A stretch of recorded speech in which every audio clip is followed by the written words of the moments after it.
bags. Figured second special piece can bring the stuff we're going to need to actually remove the patient, because that can be happening while we're doing the setting up the anchor point. Sized it up, saw the patient was way down there, and just started giving assignments. And pretty quickly, Toby, just kind of stepped up and started pointing out what he was going to do, and said, "Okay, you're rig master." And I think that's a smart thing to do. Is use the people to your advantage. Have the guy that seems to be the strongest rope guy, and I think and you actually have a bunch of guys right here. It depends, and I would say whoever's riding the seat of the rescue, especially when it's the technician, if they get here after you. It's the only one left. I had to put a white one on. So. Well, whatever. It's okay. You're allowed to wear the white one. That was a good choice. I mean, that makes sense. Well, I had an initial plan, and then Toby, we talked about the anchor points that he'd be comfortable with, so we adjusted the plan a little bit, and right from the start, we were able to say, you know what, instead of having to move things and adjust things, we're able to say, let's plan to use these same anchor points that go back over the other side. So that is a huge time saver, and that is an advantage of experience. We routinely use the mock-up, and we send people over the edge, and we do the same thing. We have them bring them back up, and the idea is they need to go back out the other side, literally just like you guys did here. And they haven't figured that out yet, about just put a change direction pulley in there, and you've saved a half an hour, easy half hour, maybe 45 minutes worth of work, by literally just dropping in a change of direction and realizing you can use your same anchor points again. That makes it go 10 times better, if not more, actually. All right, so you rescue group, you were a rig master. Anything to add? For those that obviously didn't witness exactly what went on, of course, only great leaders have great people working with them. So all the credits to these guys, not myself. That's my shit. That's my officer thing. Buying dinner tonight? Your critical supervisory skills. I had an idea, and they had a better one, so I take trust what they had. Our initial idea was obviously anchor both here. That's the belay line. This is the main line. We wanted to put a roller there just because the rope's going to be moving a lot of distance. Plus, we potentially could have a rescuer and a victim on the same line. So that's a lot of friction on there. So we want to get a roller. Once we got to the patient or the victim and the rescuers, they brought up a good idea. Instead of what the chief just talked about, use the same anchors instead of trying to tie other anchors over here and lower them off this side. They just put that double pulley in there, and we went from the rack, lowered the rescuers down, switched over, and one thing we didn't talk about was when it went over the edge, we put a single pulley on the rescuers. So when they hooked to the victim, there was a pulley on them already.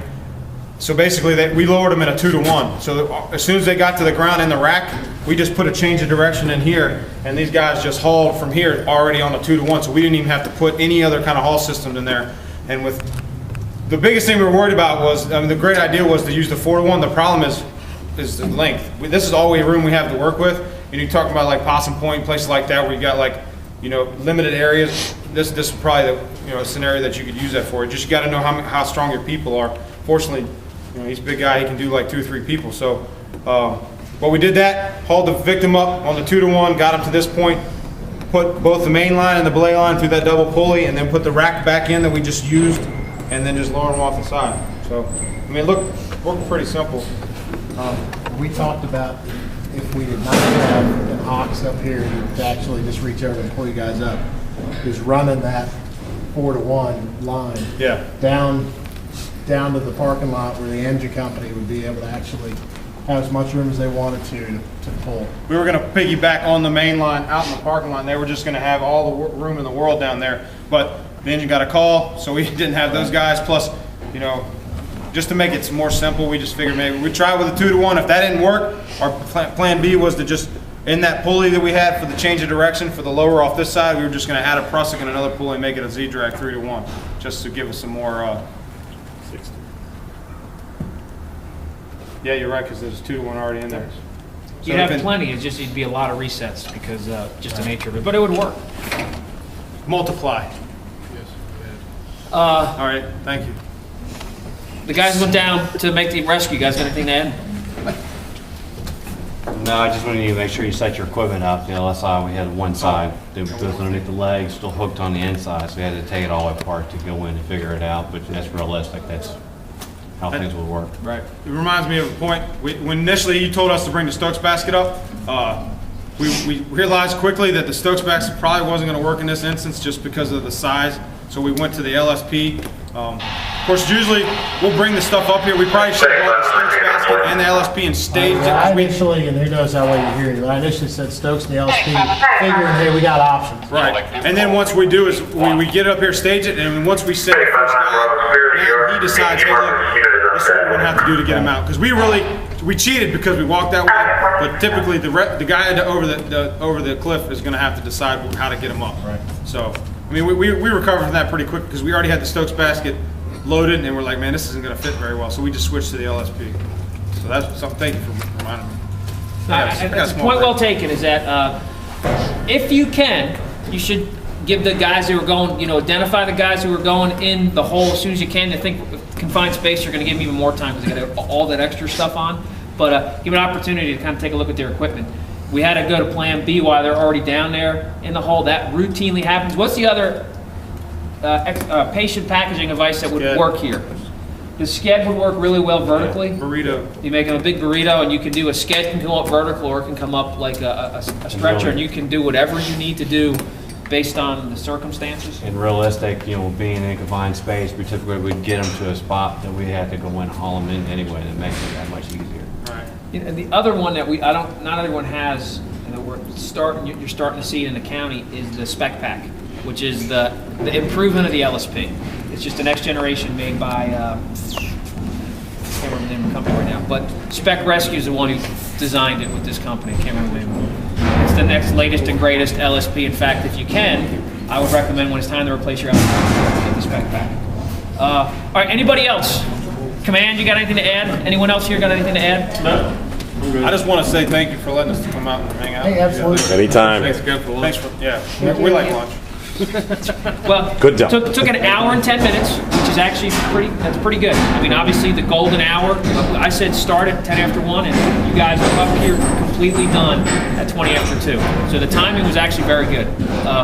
Couple comments, and I'm gonna really, and to be honest with you, not many at all, because you guys did a really good job. One is we had talked about maybe having Edge Pro when we went over the side here for the main line and belay line to when it went over, and it's not up top here because that's nice and smooth. It was down where the beam is at the bottom, and that's something Variety Edge Pro. As simple as just using carpeting. I mean, whatever will work to protect the rope. The second one is getting the Stokes basket over the edge. We always want to look graceful, because when we look graceful, we look better on the cover of the News Messenger. Having a longer, in this case, the Prussics work well. We just need them next time, and this is a learning thing for me as well, is, girth hitch, a yellow and a green, and you probably have enough length to easily and gracefully let that guy go down so you can let the Yosemite rig take the load. You guys seen that when we got to a certain point, he kind of Yeah. jumped a little bit Which because we is- couldn't hold on to it anymore. And that's And that's the exactly. same what happened to Kettle Run. I mean, it's exactly the same thing that we were encountering. The only big issue with there is it was a building under construction, so it was a big frame down. Well big enough for the Stokes to go through, but they had a rebar about 4 feet sticking up the box, so we had to get it literally like chest to get it out and rock.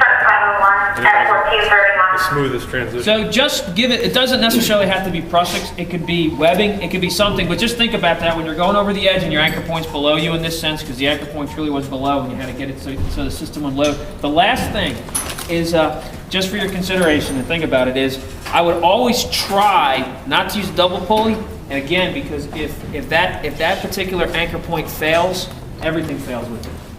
And what I'm saying is for our belay line, we always want our belay line to be separate.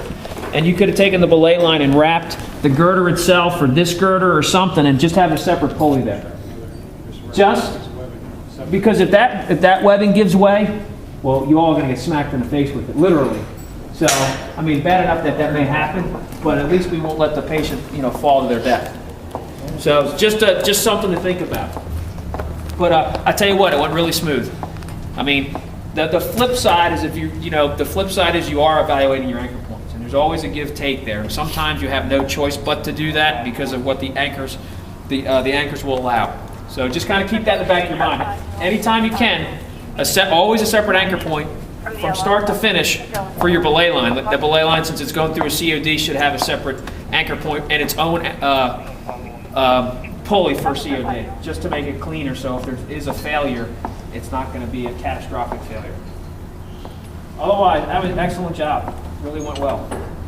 All right, I think the only thing we got left to do is clean up. Clean up, Worst and part of the whole if you thing. guys don't mind, before everybody busts out, we'll pull all the units together and get a quick picture to Sure. have